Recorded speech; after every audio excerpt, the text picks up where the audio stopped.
Hi, I'm Ruth Kramer, your holistic soul healer, and here we are at this beautiful step 4. This is Breathe. So we're going to talk to you about how you breathe. So in this step, you're going to start to notice where you breathe. Many of us breathe quite shallow. You might find that you're a bit of a shallow breather.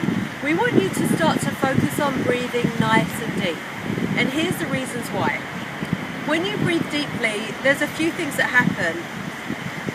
First, if you imagine that your creative center is down here and in this belly area, so think about your belly button where you were born from and where you keep rebirthing yourself every year, every day, every week, every month.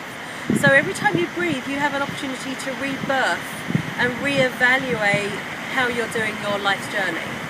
So when you breathe all the way down, right down into your belly, right down into the bowels of your system, you actually oxygenate your system on a physical level. And on an emotional level, you start to breathe into who you really are and how you feel about who you are.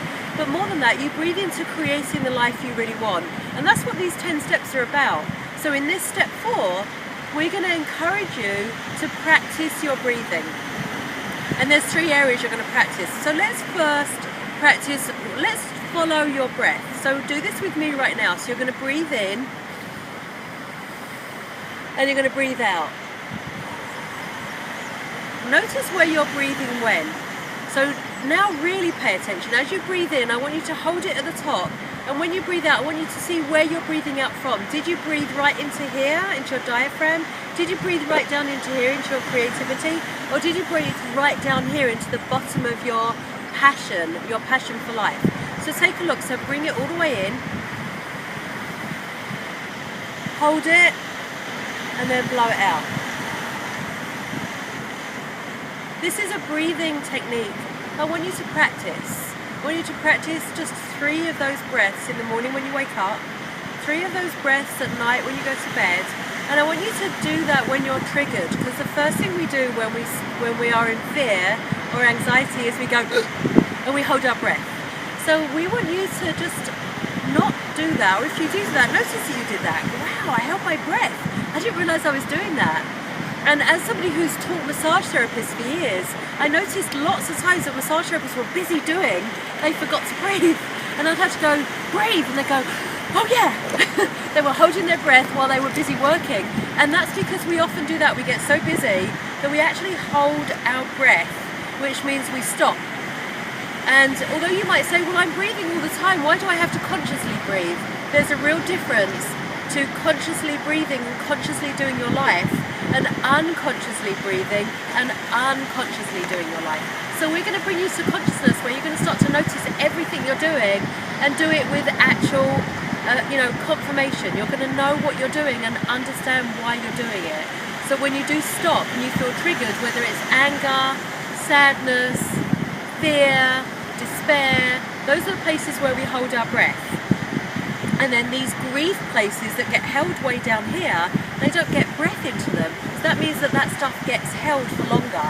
So it means grief holds longer, anger stays longer, despair and sadness stay longer in our systems, and fear can be held longer.